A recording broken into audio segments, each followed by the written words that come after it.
기도하시면서 주일 대예배 하나님께 드리겠습니다. 하나님, 주님을 사랑합니다.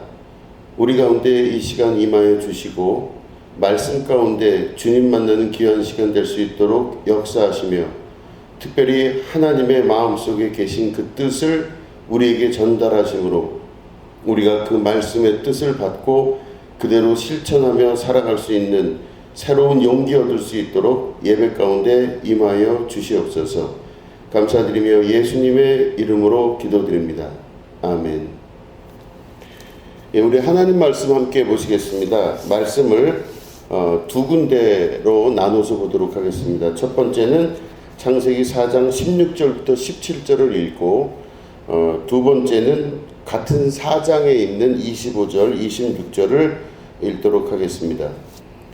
먼저 16절, 17절 말씀을 읽겠습니다. 가인이 여호와 앞을 떠나서 에덴 동쪽 놋 땅에 거주하더니 아내와 동침하매 그가 임신하여 에녹을 낳은지라. 가인이 성을 쌓고 그의 아들의 이름으로 성을 이름하여 에녹이라 하니라. 아멘. 예, 두 번째는 25절, 26절에 있는 말씀입니다. 아담이 다시 자기 아내와 동침하매 그가 아들을 낳아 그의 이름을 셋이라 하였으니 이는 하나님이 내게 가인이 죽인 아벨 대신에 다른 씨를 주셨다 함이며 셋도 아들을 낳고 그의 이름을 에노스라 하였으며 그때의 사람들이 비로소 여호와의 이름을 불렀더라. 아멘. 오늘 창세기 4장에 있는 두 군데의 말씀을 같이 읽으면서 성경에서 사람을 바라보는 그 시각이 두 가지로 갈라진다는 것을 우리가 함께 연구를 통해서 또 말씀을 통해서 깨달아 아는 시간 되면 좋겠습니다. 하나님께서 우리에게 성경을 주시고 이 성경 말씀을 통해서 하나님의 의도, 하나님의 뜻을 우리에게 계속 말씀하십니다. 물론 성령의 지혜로 이것들을 알 수 있지만 우리가 이 안에 있는 하나님의 뜻을 성령 안에서 이해하기 시작한다면 우리의 신앙생활뿐만 아니라 우리의 삶 전반에 하나님의 뜻과 의도를 알고 그 방향대로 살려고 하는 노력을 기울일 수 있고 특별히 방향을 바르게 정할 수 있는 귀한 결단의 시간이 되게 될 것입니다. 성경에 보면 하나님은 명확하게 사람의 역사를 통해 두 가지 종류의 사람으로 분명하게 갈라진 것을 기록해 놓으셨습니다. 우리가 첫 번째 읽었던 그 4장 16절부터 17절 내용은 가인과 그 자손에 관한 이야기가 나옵니다. 여러분들이 잘 알듯이 가인은 아담과 하와의 아들입니다. 근데 이 가인이 원래는 아벨이라고 하는 동생과 같이 있었는데 이 가인이 질투가 생기면서 아벨을 돌로 쳐서 죽이게 됩니다. 동생 아벨을 돌로 쳐서 죽인 이후에 이 가인은 살인자라고 하는 죄의 명을 가지고 자기 평생을 살아가게 됩니다.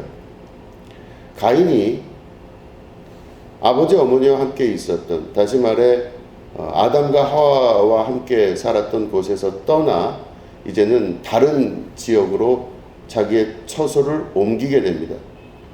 그런데 이 가인이 그 처소를 옮기면서 두려움에 떨게 됩니다. 자기가 동생을 돌로 쳐 죽인 그 살인자라고 하는 일종의 죄책감과 또 자기가 누구를 죽였기 때문에 또한 그대로 벌을 받을 것이라고 하는 두려움, 이런 것들이 가인의 마음속에 남아 있었던 것으로 보입니다. 그래서 가인은 자기가 있었던 처소에서 떠나 다른 곳으로 가면서 하나님께 기도합니다. 하나님, 사람들이 저를 쳐 죽일 가능성이 높지 않습니까? 하나님, 누가 저를 칠까? 누가 저를 죽일까 두렵습니다. 이렇게 기도할 때 하나님께서 가인을 보호하시겠다고 약속을 하십니다. 가인을 만약에 누군가가 쳐서 죽이려고 한다면 그는 벌을 7배나 받을지니라, 이렇게 약속하십니다. 이런 약속을 받고 가인이 자기가 있던 곳을 떠나 다른 지역으로 옮기게 되죠. 이 안에, 인간 내면 안에 있는 깊은 죄성에 대한 통찰을 말씀하고 계십니다. 사람을 죽인 가인, 더더군다나 자기 동생을 죽인 가인은 그 죄책감으로 인해서 자기도 죽을 것이라는 두려움을 가지게 됩니다. 인생에 많은 두려움들이 우리에게 있는데 그 두려움의 근원이 뭘까 하는 생각을 하면 성경에서 말씀하시는 말씀을 통해 보면 바로 우리 안에 가지고 있는 죄, 가인으로 이야기하면 동생을 쳐 죽인 죄, 물론 동생을 쳐 죽인 죄의 더 깊은 원인은 바로 질투였던 것입니다.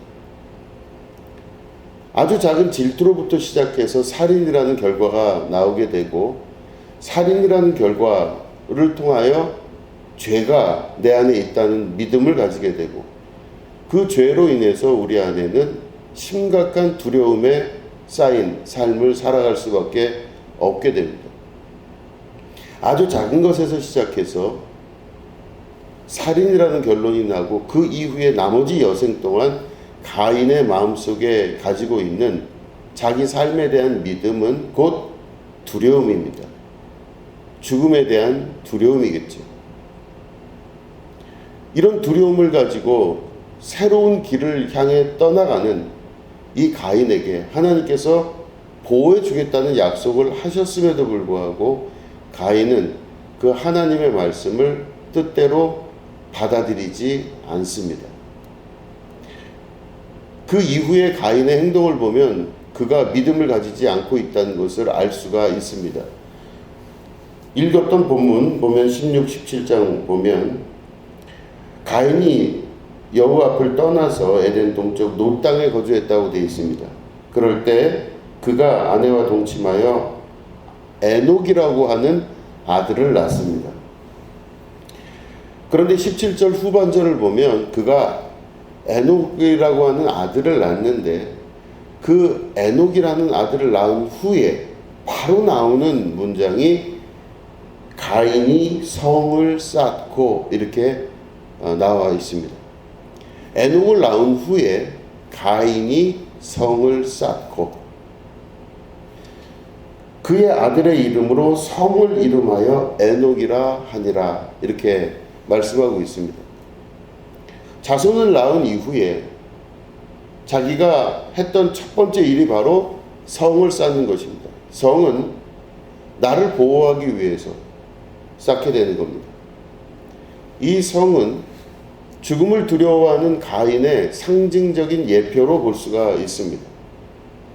성을 쌓으면 자기가 낳은 아들이 생명의 보호를 받을 수 있고, 아들뿐만 아니라 자기 자신 그리고 가족들이 다 이 성의 도움을 받아서 생명을 유지할 것이라는 믿음이 강한 것입니다. 죄인이 된 가인은 죄인의 삶을 대대손손 유지할 수밖에 없게 되는 것입니다.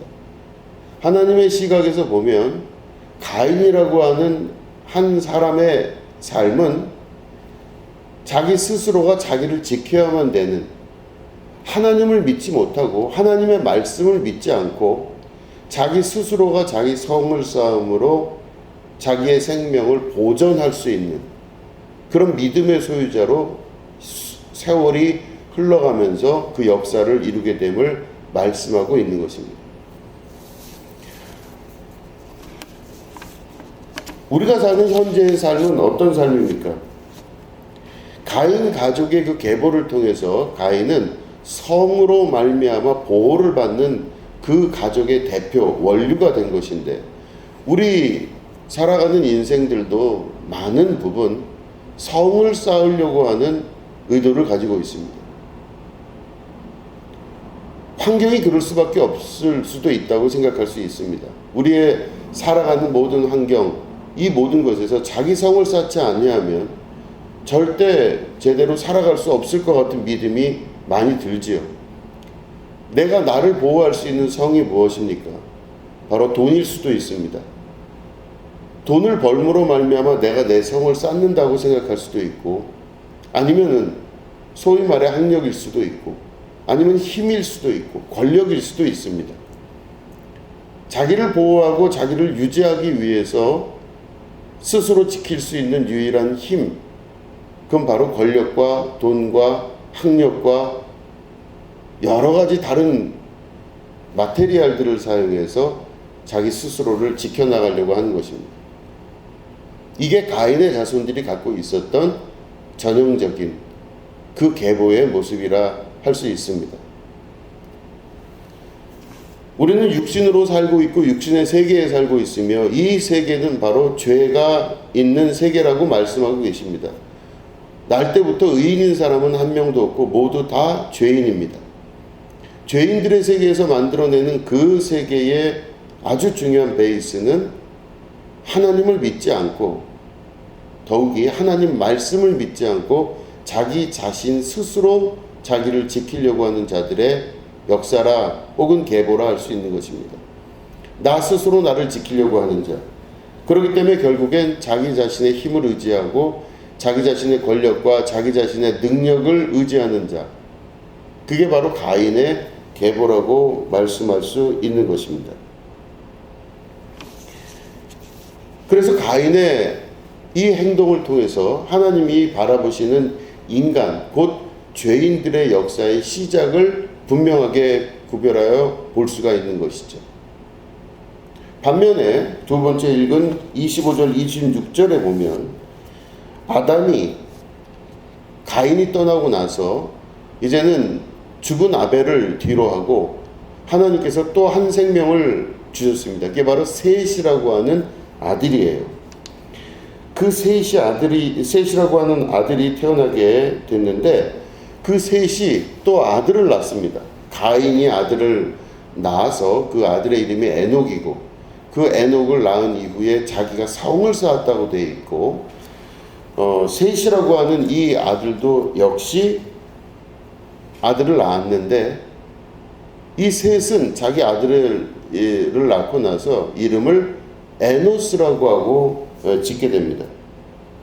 그의 이름을 에노스라 하였다 되어 있습니다. 그래서 오늘 창세기 4장 26절에 보면 셋 또 아들을 낳고 그의 이름을 에노스라 하였으며 이렇게 되어 있습니다. 에노스라고 하는 그 이름을 지은 이유가 뭘까요? 에노스라고 하는 뜻은 에노시라고 하는 뜻입니다. 이 뜻은 아담, 그러니까 아다마스, 사람이라는 뜻도 되고, 에노스라고 뜻은 더 정확히 보면 연약한 사람 혹은 죽을 수밖에 없는 존재, 이런 뜻을 가지고 있습니다. 에노시라고 하는 이 뜻은 결국에는 연약하여 죽을 수밖에 없는 존재라는 것이죠. 이 셋은 아들을 낳아서 이름을 지을 때 생명에 연한 죽을 수밖에 없는 존재라는 것을 그 이름으로 사용하게 됩니다. 이 말은 무슨 뜻이냐면, 에노시의 원래 그 원어를 보면은 아나시라고 하는 단어를 사용합니다. 아나시는 깨지기 쉽다 혹은 약하다 이런 뜻이에요. 아들의 이름은 그렇게 뒀다고 하는 그 말의 의미는 뭐냐? 바로 인간의 연약함과 인간의 나약함을 깨달아 알기 시작했다는 것입니다. 지키려고 의도적으로 자기 자신을 지키려고 성을 쌓고, 이 약함을 감추기 위해서 성을 쌓아서 최선의 방어를 하는 가인과 달리 바로 이 셋의 아들인 바로 에노시는 결국에는 자기가 약함을 알기 때문에 언젠가 죽을 수밖에 없고 연약하여 깨질 수밖에 없다는 것을 고백하기 때문에 결국 성을 의지하지 아니하고 하나님을 의지하게 됩니다. 나의 약함을 고백하는 것이죠. 나의 약함과 나의 무너지기 쉬운 이 바로 한계가 있는 인간이라는 것을 고백하는 겁니다. 그래서 아마 이 셋이 아들의 이름을 부를 때마다 모든 사람들이 같이 그 생각이 들었을 거예요. 너 깨지기 쉬운 자여, 너 연약하여 죽을 수밖에 없는 자여, 이렇게 부르는 것입니다. 그러니까 아들의 이름을 부를 때마다 그 에노스라고 하는 그 이름 자체가 갖고 있는 뉘앙스가 사람들에게 들리게 되는 것이죠. 그러면 셋의 아들인 에노스를 부를 때마다 사람들은 항상 자기의 약함을 생각하게 되고, 연약하여 죽을 수밖에 없고 한계가 있고 깨질 수밖에 없는 그런 존재라는 걸 알게 되는 것입니다. 그런데 26절에 보면 그 이름을 부른 이후에 나타나는 일들을 정확하게 기술하고 있습니다. 셋도 아들을 낳고 그의 이름을 에노스라 하였으며 그때의 사람들이 비로소 여호와의 이름을 불렀더라, 이렇게 기록하고 있습니다. 자기의 약함을 시인하고 고백한 사람들의 역사, 그 이후에 나타나는 결과는 바로 여호와의 이름을 부르기 시작한 것입니다. 그때부터 여호와의 이름을 부른 것입니다. 하나님, 제가 저 스스로를 구원할 수 없고, 하나님, 저 스스로가 너무나 나약한 존재입니다. 연약하여 깨지기 쉬운 존재입니다. 언제 어떻게 될지 아무것도 모르는 그런 존재입니다. 하나님, 나를 지키고 보호하여 주시옵소서. 내 스스로 그것을 할 능력이 안 됩니다. 결국에는 가인의 자손과 셋의 자손이라고 하는 두 가정의 자녀들의 이름을 통해서, 그리고 그 행위를 통해서 하나님께서는 두 종류의 사람을 구별하여 세우십니다. 가인의 역사를 이루는 사람들과 또 셋의 역사를 이루는 사람들, 에녹의 역사를 이루는 사람들과 또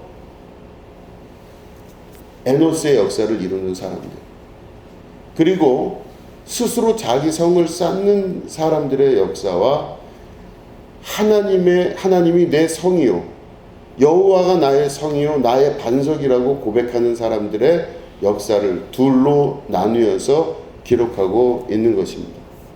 여러분들은 어디에 속하십니까? 가인에 속하십니까? 여러분들을 구원할 수 있고 보호할 수 있는 성이 있다고 생각하십니까? 눈에 보이고 확실하고 육체로 모든 감각적인 것들로 이루어진 나를 보호할 수 있는 거대한 성이 있다고 믿으십니까? 아니면 나는 그것으로서도 내가 내 생명을 지킬 수 없다는 걸 알고 여호와 하나님의 이름을 부르고 여호와 하나님을 찾는 사람으로 살아가실 수 있겠습니까? 우리가 사는 현대사회는 점점점 하나님의 이름이 잊혀져가는 시대입니다.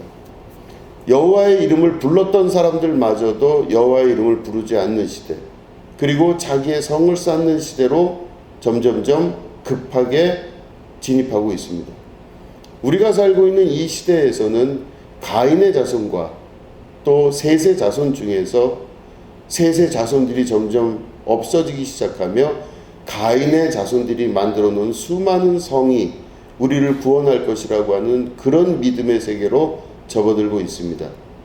여러분들은 어느 계파, 어느 가족에 속한 사람들입니까? 우리 예수님께서는 우리가 예수의 이름으로 모였을 때 한 가족, 형제 자매라고 말씀하십니다. 우리는 예수님 안에서 한 가족을 이루고 한 계파를 이루는 사람들입니다. 여호와의 이름을 부르고 여호와를 의지하고 자기의 약함을 고백하고 시인할 줄 아는 주님의 백성 되시길 축원합니다. 거룩한 주님의 성령께서 오늘도 이 말씀을 통해 갈등하는 우리들에게, 어디로 가야 될지 모르는 우리들에게 길과 또한 불과 역사로 우리들에게 그 길을 알려주실 줄로 믿습니다. 여러분들에게 그런 놀라운 주님의 축복과 역사가 함께 하시기를 주님의 이름으로 축원합니다. 기도하겠습니다. 하나님 아버지 감사합니다. 하나님께서 말씀을 통해 두 갈래의 길을 보여주셨습니다. 가인의 길과 셋의 길입니다. 스스로 자기를 지키려고 하는 사람과 자기의 약함을 알고 하나님을 의지하는 사람의 역사입니다. 하나님, 우리가 구원의 길 가운데로 들어서게 하여 주시옵소서. 매번 우리는 선택과 결정을 해야 될 그런 위기가 많습니다. 하나님께서 오늘 우리들과 함께 하셔서 우리가 셋의 결정을 따를 수 있도록 그 믿음으로 우리의 약함을 고백하며 하나님을 의지하는 삶을 살아갈 수 있도록 인도하여 주시옵소서. 지금은 우리 주 예수 그리스도의 은혜와 하나님 아버지의 지극하고 무궁하신 사랑과 성령님의 감화감동 축복 교통 역사하심이 오늘 예배 가운데 함께하는 주님의 거룩한 백성들 위해 지금부터 영원히 함께 하옵시기를 간절히 축원하옵나이다. 아멘.